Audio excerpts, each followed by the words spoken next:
Hello friends, अगर आप एक रोटरी टेक्नीशियन हैं या फिर रोटरी मैकेनिक हैं। रोटेटिंग टेक्नीशियन का मतलब होता है रोटेटिंग इक्विपमेंट के बारे में जानकारी होना, जैसे turbine, pump, ID fan, FD fan, fin fan, ये सभी रोटरी में आते हैं। तो रोटरी में के बारे में आपको जानकारी होना बहुत जरूरी है। इसमें सबसे इम्पोर्टेंट होता है पंप और टरबाइन। तो आज की इस वीडियो में हम जानेंगे पंप के बारे में, वो भी वर्टिकल पंप के बारे में, सेंट्रीफ्यूगल। तो आइए शुरू करते हैं।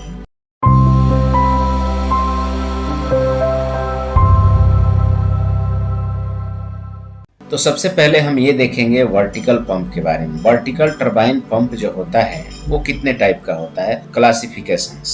तो वर्टिकल पंप का 3 क्लासिफिकेशंस होता है, एक रेडियल फ्लो, एक एक्सियल फ्लो और एक मिक्स्ड फ्लो।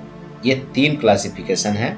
इसमें भी सिंगल स्टेज, मल्टी स्टेज का पंप आता है। और यहाँ पर आपको 3 टाइप के पंप दिखाई दे रहे हैं, जिसमें किसी में भी थ्रस्ट बेयरिंग पंप में नहीं है। थ्रस्ट बेयरिंग मोटर के ऊपर में लगा हुआ है तीनों में, और यहाँ जो डिस्चार्ज हेड होता है उसके ऊपर या फिर मोटर स्टूल के अंदर थ्रस्ट बेयरिंग सेपरेट नहीं लगा हुआ है। यानी कि तीनों पंपों में यहाँ पर थ्रस्ट बेयरिंग मोटर के शाफ्ट के और मोटर लोड के लिए, प्लस बेयरिंग जो हमारा पंप होता है पंप के थ्रस्ट लोड के लिए, इन सब के टॉप में एक थ्रस्ट बेयरिंग लगा हुआ है। लेकिन इसमें भी अगर आप देखेंगे तो इसमें डिफरेंट क्या है ये मैं आपको बता दूं। ये ओपन टाइप पंप है और ये एनक्लोज टाइप पंप है। अब इन दोनों में फर्क है, उसके बाद इसको हम देखेंगे। ये दोनों मोटर होलो टाइप है। इसमें दोनों में ही आप यहाँ पर देखेंगे तो टॉप में एक एडजस्टिंग नॉट आपको दिखाई देगा। एडजस्टिंग नट का क्या काम है, फ्लोट को सेट करना। लेकिन यहाँ पर आप देखेंगे तो कोई भी आपको थ्रस्ट बेयरिंग यहाँ पर नहीं मिलेगा, और यहाँ पर आपको कपलिंग भी नहीं मिलेगा, क्योंकि ये शाफ्ट जो पंप का होता है वो डायरेक्टली मोटर के शाफ्ट के अंदर से ये ऊपर तक जाता है, और यहाँ पर हम लोग पंप का फ्लोट सेट करते हैं। तो दोनों में ही सेम है, यहाँ पर क्लोज है, यहाँ पर ओपन आपको दिखाया गया है। तो ये होलो टाइप मोटर है। अब तीसरा हम लोग जो अभी हमने देखा यहाँ पर ये है, इसको मैं आपको बता दूं, ये vertical solid shaft electric motor है। तो यहाँ पर क्या है, यहाँ पर होलो टाइप नहीं है, एक सॉलिड शाफ्ट है इसका मोटर का शाफ्ट, और यहाँ पर कपलिंग के थ्रू हम लोग इसको ज्वाइंट कर देते हैं। जबकि इसका भी थ्रस्ट बेयरिंग यहाँ नहीं है, यहाँ पर है। और अलाइनमेंट इन तीनों में से किसी भी पंप का नहीं किया जाता है। यहाँ पर मेल फीमेल सीट होता है। जैसे ही हम उस सीट में बैठाते हैं, मोटर स्टूल के सीट में मोटर को बैठाते हैं, तो यहाँ पर ऑटोमेटिक सेंटरिंग हो जाता है, और यहाँ पर डायरेक्ट सॉलिड कपलिंग होता है। इसको हम लोग कपलिंग कर देते हैं, एक मोटर का और एक पंप का कपल कर देते हैं, और ये डायरेक्ट चलता है, इसमें अलाइनमेंट नहीं होता। अब बात आती है कि इस पंप में फ्लोट कैसे सेट किया जाता है, जबकि ये सॉलिड टाइप शाफ्ट है। लेकिन इसमें तो हम लोग अप डाउन करते हैं, यहाँ से एडजस्ट कर सकते हैं, लेकिन इसमें तो सॉलिड टाइप शाफ्ट है। तो ये कैसे होगा, तो ये डिजाइन में ही ऐसे डिजाइन किया जाता है कि जैसे ही हम कपलिंग को यहाँ पर कपल्ड करेंगे तो ये ऑटोमेटिक फ्लोट आपको मिल जाएगा। अगर नहीं मिलता है तो कपलिंग में ही एडजस्ट करने का सिस्टम होता है, यहाँ से हम लोग एडजस्ट करते हैं। अब यहाँ पर बात आता है कि एनक्लोज टाइप और क्लोज टाइप यहाँ पर क्यों दिया हुआ है, यानी कि ओपन टाइप और एनक्लोज टाइप क्यों दिया हुआ है। आपने देखा होगा कभी कभी हम लोग पंप यूज करते हैं तो नदी में यूज करते हैं या फिर किसी नहर के लिए यूज करते हैं। तो उसमें क्या होता है, पानी में बहुत सारा रेत और मड़ होता है, जिसका हम लोग सेल्फ लुब्रिकेशन बेयरिंग के लिए नहीं दे सकते। अगर देते हैं तो बेयरिंग बहुत जल्दी खराब हो जाएगा और नहीं चल पाएगा, या फिर बेयरिंग जाम हो जाएगा, सीज हो जाएगा, जल्दी खराब हो जाएगा। लेकिन यहाँ पर हम लोग एनक्लोज टाइप अगर पंप देते हैं तो यहाँ पर हम लोग एक्सटर्नल लुब्रिकेशन यहाँ से देते हैं, जिसके जरिए हमारा जो बेयरिंग है उसका लाइफ बढ़ जाता है, और ये सिस्टमेटिकली और बहुत आसानी से ये पंप बहुत लाइफ तक चलता है, बहुत टाइम तक ये पंप चलता रहता है, कोई दिक्कत नहीं होती है। अब इसको असेंबल कैसे किया जाता है और इसमें फर्क क्या क्या है वो देख लेते हैं, समझ लेते हैं। तो मैं आपको बता दूं, यहाँ पर ये जो पीला लाइन दिख रहा है आपको, यही है हमारा एनक्लोज टाइप ट्यूब। तो एनक्लोज पंप है, एनक्लोज टाइप ट्यूब इसको हम बोलते हैं। इसको फिट करते हैं हम लोग पंप के अंदर से। ये सेपरेटली एक कॉलम पाइप होता है, उसके अंदर में एनक्लोज टाइप ये ट्यूब भी होता है। लेकिन इसमें वो चीज आपको नहीं मिलेगा देखने को, क्योंकि यहाँ पर जब भी हम कॉलम पाइप फिट करते हैं यहाँ डिस्चार्ज बॉल पे, तो हम लोग डिस्चार्ज बॉल पे जैसे ही पाइप फिक्स करते हैं उसके बाद नेक्स्ट हमारा स्पाइडर बेयरिंग आता है, और जैसे हम शाफ्ट कपलिंग से शाफ्ट को जोड़ते हैं तो स्पाइडर बेयरिंग आता है। स्पाइडर बेयरिंग के बाद फिर नेक्स्ट हमारा कॉलम पाइप आता है। कॉलम पाइप के बाद सीधा हेड डिस्चार्ज आता है। अगर लंबा है तो 2-3 कॉलम पाइप भी लग सकता है, नहीं तो 2 पार्ट में भी हम लोग कॉलम पाइप देते हैं एज पर डिजाइन। अब पंप कहाँ पर यूज हो रहा है और कितना नीचे तक कितना गहरा तक पंप है वहाँ पर ऐसे ही यूज किया जाता है, तो उसी हिसाब से ये लगता है। अब यहाँ पर असेंबल किया जाता है, तो ये कैसे असेंबल किया जाता है, यहाँ पर आप देख रहे हैं डिस्चार्ज बॉल में एक यहाँ पर एक स्लीव दिया हुआ है, स्लीव में थ्रेडेड होता है। तो जैसे ही हम लोग ये कॉलम पाइप लगाते हैं उससे पहले हम क्या करते हैं, शाफ्ट डाल के यहाँ शाफ्ट कपलिंग से शाफ्ट को ज्वाइंट करके शाफ्ट डाल देते हैं। शाफ्ट डालने के बाद एनक्लोज टाइप ट्यूब इसमें थ्रेडेड होता है, इस थ्रेड में हम लोग इसको टाइट कर देते हैं। जितना हाइट कॉलम पाइप का होगा उतना ही हाइट एनक्लोज ट्यूब का होगा, ताकि नेक्स्ट हम लोग जैसी स्पाइडर बेयरिंग लगाएं यहाँ पर भी थ्रेडेड कर दें। उसके बाद हम लोग लगाते हैं यहाँ पे एनक्लोज ट्यूब को थ्रेडेड में टाइट कर देते हैं थ्रेडिंग में। उसके बाद हम लोग लगा देते हैं कॉलम पाइप। कॉलम पाइप लगाने के बाद ये दोनों का लेवल यहाँ पर सेम हो जाता है। उसके बाद हम लोग लगाते हैं स्पाइडर बेयरिंग, स्पाइडर फ्रेम लगाते हैं, जो स्पाइडर बेयरिंग भी हम लोग बोलते हैं। वो स्पाइडर एक्चुअल में स्पाइडर के अंदर बेयरिंग फिक्स होता है, ये कटलेस बेयरिंग होता है। कटलेस बेयरिंग एज पर डिजाइन होता है, हमारा शाफ्ट का डाया क्या है उसी हिसाब से। इसमें क्लियरेंस 0.07, 0.09 या फिर 0.1, 0.2 तक मैक्सिमम होता है एज पर डिजाइन। इसमें हम लोग कोई भी डिसाइड नहीं कर पाते हैं, हम लोग एज पर ड्राइंग चलते हैं। अगर मेंटेनेंस कर रहे हैं तो, या फिर आप नया असेंबल कर रहे हैं तो फिर ड्राइंग के हिसाब से इसको असेंबल करते जाएंगे, कोई भी दिक्कत नहीं आएगी। तो जैसे ही एनक्लोज टाइप ट्यूब यहाँ पर आता है, ये स्पाइडर के अंदर भी थ्रेडेड होता है। हम स्पाइडर को एनक्लोज टाइप ट्यूब में थ्रेडिंग के थ्रू टाइट कर देते हैं। उसके बाद यहाँ पर कॉलम पाइप पे बैठ जाता है, और कॉलम पाइप के थ्रू हम लोग सेकंड कॉलम पाइप लगा के और एनक्लोज टाइप ट्यूब लगा के इसको यहाँ पर टाइट कर देते हैं। टाइट करने के बाद हम नेक्स्ट बढ़ते हैं।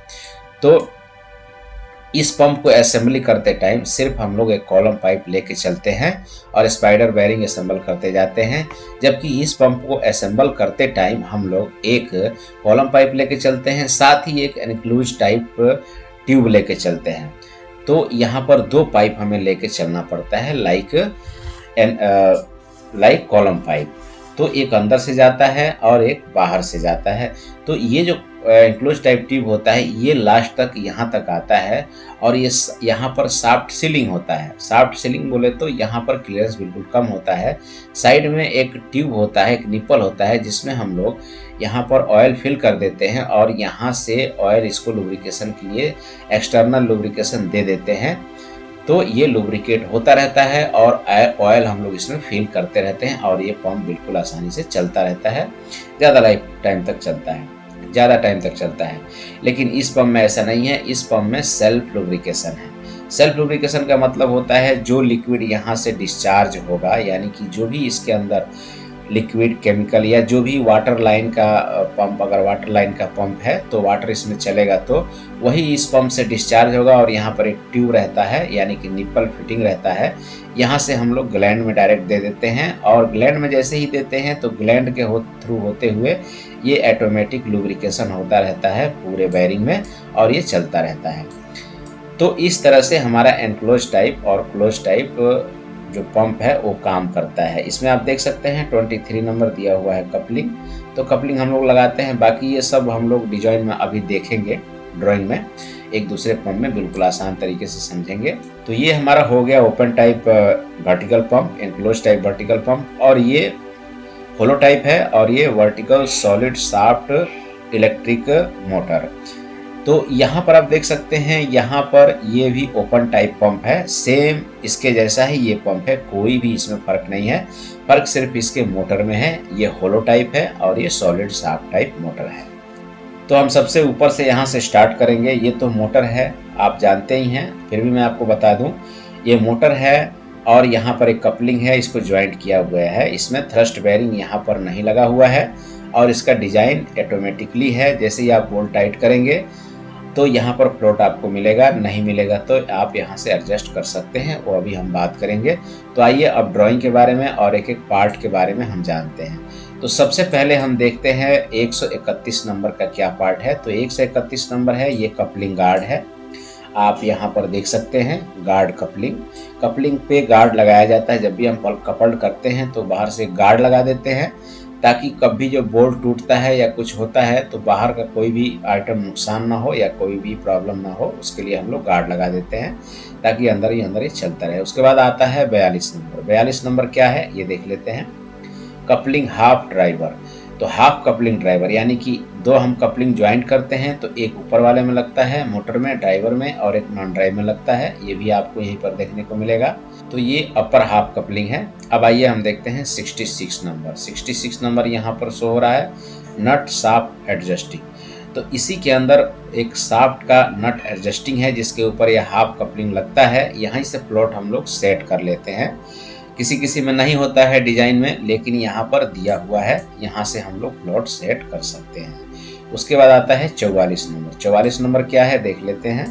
तो 44 नंबर है कपलिंग हाफ पंप। जो हमने अभी ड्राइव कपलिंग हाफ देखा, उसी का आधा पार्ट इस नीचे वाले शाफ्ट में फिक्स हो जाएगा, वो पंप हाफ कपलिंग है। उसके बाद आता है 46 नंबर। 46 नंबर क्या है हम देख लेते हैं। तो 46 नंबर यहाँ पर आपका शो हो रहा है की कपलिंग, यानी कि कपलिंग का की। तो पंप का एक कपलिंग होता है, एक शाफ्ट का कपलिंग होता है। तो की लगाना जरूरी है, वो सभी पंपों में या फिर इंपेलर के लिए भी की जरूरी होता है। उसके बाद आता है 40 नंबर। 40 नंबर क्या है देख लेते हैं। यह है डिफ्लेक्टर। इसको हम लोग बोलते हैं डिफ्लेक्टर, यानी कि वाटर डिफ्लेक्टर या फिर डस्ट डिफ्लेक्टर। तो जब भी ग्लैंड पैकिंग हमारा प्रेशर में लीकेज हो जाता है या किसी वजह से नीचे से प्रेशर में पानी ऊपर आता है, तो ये डिफ्लेक्टर क्या करता है, पानी को बाहर बाहर फेंक देता है। ये ऊपर मोटर के बेयरिंग में, कपलिंग में या कहीं भी ऊपर जाने नहीं देता है। ये ग्लैंड पैकिंग के जस्ट 2 इंच या फिर 3 इंच ऊपर में रहता है, जस्ट एज पर ड्राइंग। तो वहां पर हम लोग फिक्स कर देते हैं, पानी ऊपर नहीं जाने देता है, जिससे हमारे ऊपर वाले पार्ट में पानी नहीं घुसता है। उसके बाद आता है 17 नंबर। 17 नंबर क्या है, ग्लैंड। ग्लैंड आप जानते हैं, ग्लैंड पैकिंग जहां पर मैकेनिकल सील यूज नहीं होता है वहां पर ग्लैंड पैकिंग यूज होता है, और जहां पर ग्लैंड पैकिंग यूज होता है वहां पर मैकेनिकल सील यूज नहीं किया जाता है, और जहां पर मैकेनिकल सील यूज होता है ग्लैंड पैकिंग यूज नहीं होता है। उसके बाद आता है 187 नंबर। 187 नंबर क्या है, डिस्चार्ज हेड, और इसको मोटर स्टूल भी हम लोग बोलते हैं, क्योंकि इसमें 2 फंक्शन होता है। एक तो ये डिस्चार्ज वाला हेड लगा होता है, और दूसरा हमारा जो ये मोटर स्टूल है, ये मोटर स्टूल भी इसी में फिक्स होता है। ये मोटर भी जब भी हम लोग रखते हैं इसी के ऊपर, तो मोटर स्टूल और डिस्चार्ज हेड एक ही साथ होता है, और इसी में स्टफिंग बॉक्स भी बना होता है। तो जैसे ही आप इसको मोटर को उठाएंगे और उसके बाद ये डिस्चार्ज हेड उठाएंगे, तो आपका मोटर स्टूल, स्टफिंग बॉक्स सब कुछ बाहर इसमें से आ जाता है सॉलपेट के ऊपर से। अभी हम ड्राइंग में देखेंगे। तो 187 नंबर हम देख लेते हैं क्या है। यहाँ पर 187 नंबर है हेड सरफेस डिस्चार्ज, यानी कि अब मैंने आपको बता दिया मोटर स्टूल और हेड डिस्चार्ज दोनों सेम ही है, एक ही में फिक्स होता है, बना होता है डिजाइन में। उसके बाद आता है 29 नंबर। 29 नंबर यानी 29। 29 नंबर क्या है, रिंग लैटर्न। रिंग लैटर्न, ये ग्लैंड पैकिंग जब भी हम डालते हैं, तो जैसे 6 ग्लैंड पैकिंग है तो 3 नीचे 3 ऊपर डालते हैं, उसके बीच में एक रिंग होता है। जब भी हम कूलिंग के लिए, ग्लैंड कूलिंग के लिए यहाँ से एक ट्यूब जोड़ के देते हैं, तो वो रिंग के ऊपर ही पानी जाता है, जिससे वो पानी ऊपर और नीचे डिवाइड हो जाता है। दोनों तरफ हमारा ग्लैंड कूलिंग हो, उसके लिए ये लेटर रिंग दिया जाता है। लेटर रिंग में ग्रूव होता है, प्लस 4 होल होते हैं, जिससे हमारा पानी चारों तरफ इक्वल जाता है। उसके बाद आता है 13 नंबर। 13 नंबर क्या है, पैकिंग। तो ये ग्लैंड पैकिंग है, अभी मैंने आपको बताया। उसके बाद आता है 83 नंबर। 83 नंबर क्या है, 83 नंबर है हमारा स्टफिंग बॉक्स। स्टफिंग बॉक्स वही है जो बाहर का केस, जो ग्लैंड पैकिंग हम लोग डालते हैं, तो एक तो शाफ्ट स्लिप पे हमारा टच होता है, और दूसरा हमारा केसिंग में एक स्टफिंग बॉक्स बना होता है, जो बाहर के साइड, ग्लैंड पैकिंग बाहर के साइड से रोकता है, यानी कि बिल्कुल मशीनिंग किया होता है, सरफेस होता है, उसमें हम लोग ग्लैंड पैकिंग भरते हैं, वही होता है स्टफिंग बॉक्स। उसके बाद आता है 63 नंबर। 63 नंबर क्या है, 63 नंबर है बुशिंग स्टफिंग बॉक्स।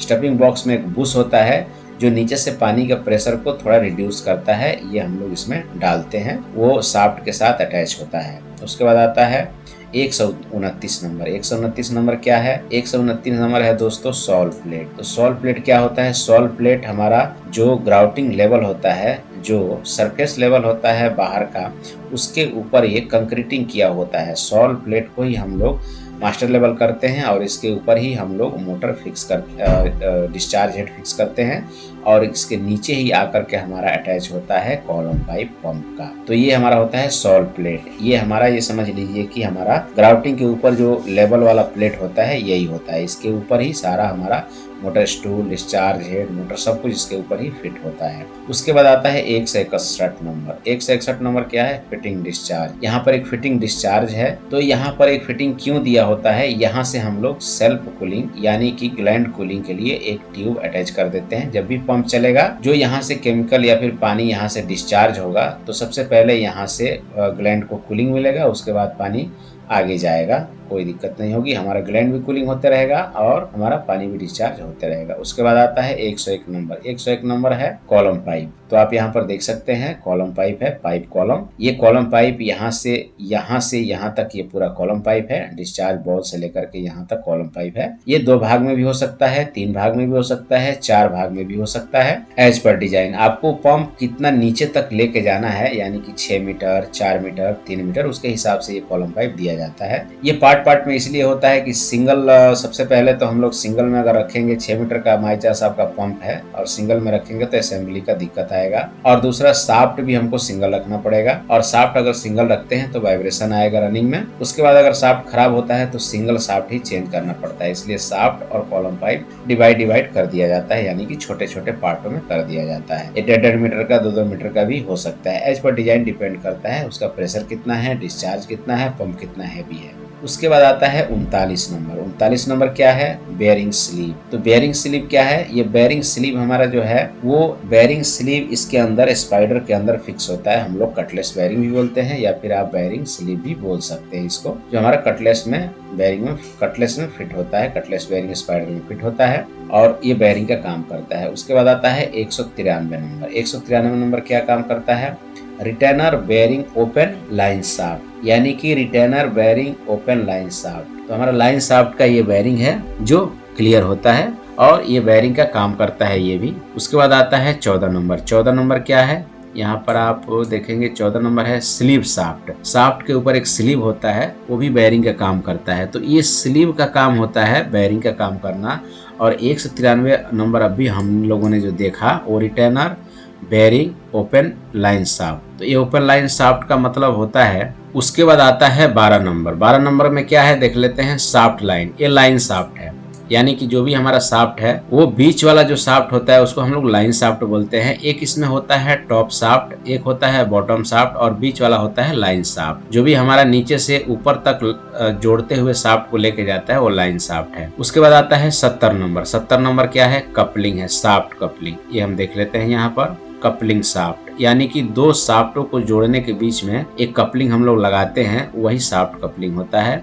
ये मफ कपलिंग हो सकता है एज पर डिजाइन, हाफ स्प्लिट कपलिंग हो सकता है या फिर थ्रेडेड कपलिंग भी हो सकता है। उसके बाद आता है 6 नंबर। 6 नंबर क्या है ये देख लेते हैं हम लोग। 6 नंबर है शाफ्ट पंप। ये पंप का मेन शाफ्ट यही 6 नंबर है। यहाँ से ये बीच वाला लाइन शाफ्ट है, ऊपर वाला टॉप शाफ्ट है, लेकिन ये पंप शाफ्ट है, यानी कि जिसमें इम्पेलर फिट हुआ है वही पंप शाफ्ट है। उसके बाद आता है 15 नंबर। 15 नंबर क्या है? Discharge ball. यहाँ पर आप देख सकते हैं 15 नंबर बॉल डिस्चार्ज। तो ये डिस्चार्ज बॉल है यहाँ पर, यानी कि इसी से हमारा पानी डिस्चार्ज होता है। इसमें डिफ्यूजर होता है और इम्पेलर भी इसके अंदर फिट होता है, अभी हम देख लेते हैं। उसके बाद आता है 39 नंबर। 39 नंबर क्या है देखते हैं। Bearing sleeve. बेयरिंग स्लीव हमारा 39 नंबर है। इसके अंदर भी एक बेयरिंग लगता है हमारा डिस्चार्ज बॉल में, जो शाफ्ट को गाइड करने का काम करता है। और शाफ्ट के ऊपर एक स्लीव लगा होता है, जो यहाँ पर भी बेयरिंग की जरूरत होती है, क्योंकि जब भी इम्पेलर पानी को या केमिकल को सक्शन करता है तो यहाँ पर सबसे ज्यादा लोड होता है, इसलिए यहाँ पर बेयरिंग चाहिए।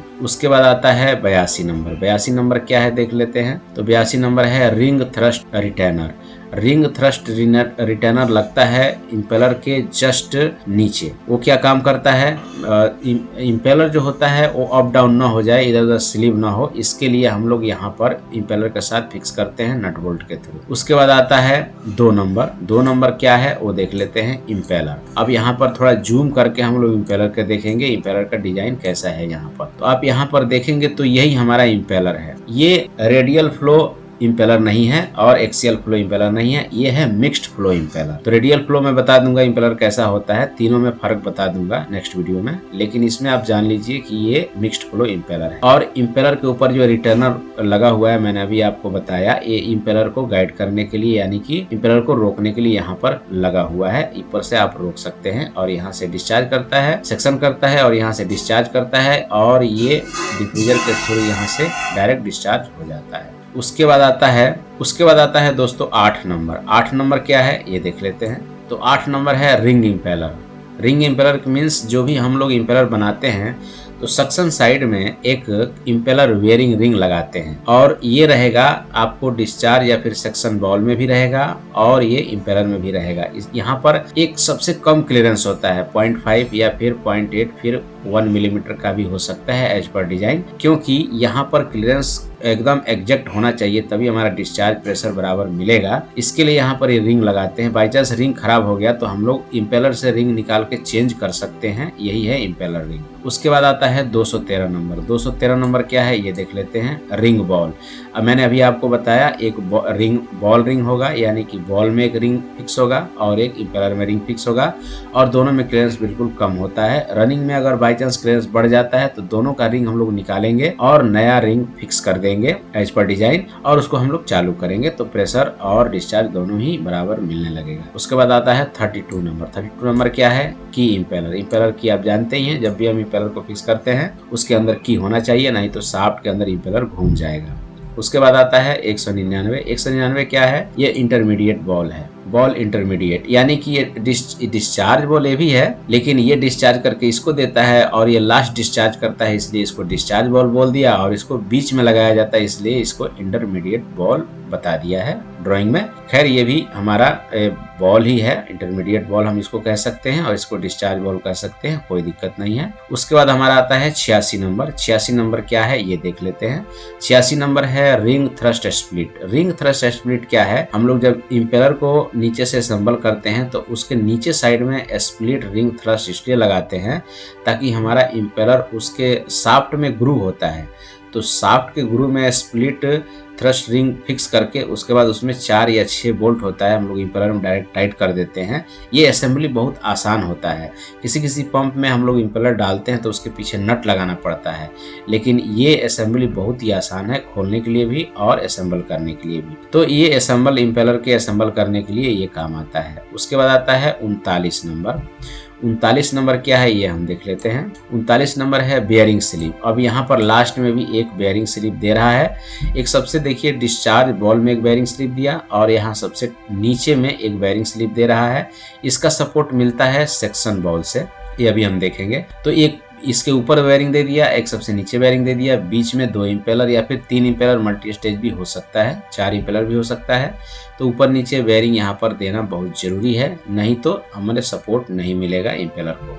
उसके बाद आता है 55 नंबर। 55 नंबर क्या है देख लेते हैं। तो 55 नंबर है बेल सक्शन। अभी मैंने आपको बताया ये बेल सक्शन है, यहाँ से ये सक्शन करता है और यहाँ से पूरा डिस्चार्ज करता है। अब बात आता है कि बेयरिंग का क्लियरेंस कैसे लिया जाता है। तो इस पंप का बेयरिंग का क्लियरेंस जो हम लेते हैं, स्पाइडर बेयरिंग का क्लियरेंस सबसे ज्यादा इंपॉर्टेंट होता है इसका, ताकि हमारा जैसे ही स्पाइडर बेयरिंग का क्लियरेंस बढ़ जाएगा तो वाइब्रेशन आना शुरू हो जाएगा। इसका आरपीएम बहुत ज्यादा नहीं होता है अगर इसका डिस्चार्ज ज्यादा है तो, और अगर प्रेशर ज्यादा है डिस्चार्ज कम है तो इसका आरपीएम 1440 तक हो सकता है एज पर डिजाइन पे डिपेंड करता है। लेकिन हम लोगों ने जो भी मेंटेनेंस करना है वो हमें देखना है आरपीएम कितना है और इसका कितना डिजाइन कह रहा है क्लियरेंस चाहिए।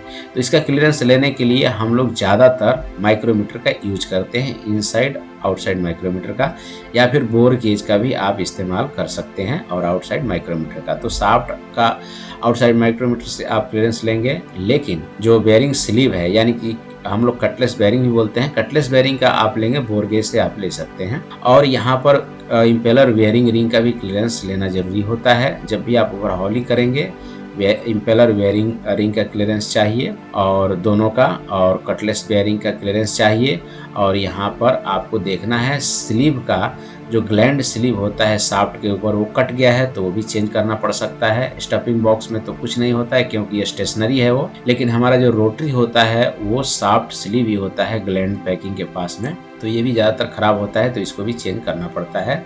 बाकी इसमें थ्रस्ट बेरिंग नहीं दिया है, नहीं तो मैं उसके बारे में बताऊंगा। थ्रस्ट बेरिंग का भी इसका अगर जो होता है उसका ज़्यादातर क्लियरेंस लिया जाता है। अगर जनरल बेरिंग है, general tilting pad type bearing है, तो उसका क्लियरेंस आप फिलर गेज से लेंगे, और अगर फिक्स टाइप जनरल बेरिंग है तो उसका क्लियरेंस हम लोग माइक्रोमीटर से या फिर बोर गेज से ले सकते हैं। बोर गेज उतना बड़ा नहीं आएगा तो आप इनसाइड आउटसाइड माइक्रोमीटर से ले सकते हैं। इसके ऊपर मैं सेपरेटली एक वीडियो बना दूंगा कि जो हम लोग थ्रस्ट बेरिंग यूज करते हैं वर्टिकल टरबाइन पंप में वो कितना बड़ा होता है, उसमें क्या क्या लगता है और उसका क्लियरेंस कैसे लिया जाता है, इसमें मैं एक सेपरेटली वीडियो बना दूंगा। तो मुझे उम्मीद है दोस्तों कि आपके समझ में आ गया होगा नॉर्मली मेन पॉइंट जो होता है वो वर्टिकल टरबाइन पंप में क्या क्या होता है। अगर समझ में आ गया हो तो वीडियो को लाइक करें, शेयर करें, और अगर आपके समझ में नहीं आया हो तो आप कमेंट करके पूछ सकते हैं, तो मैं उस पर वीडियो बनाने की या फिर आपको रिप्लाई देने की पूरी कोशिश करूंगा।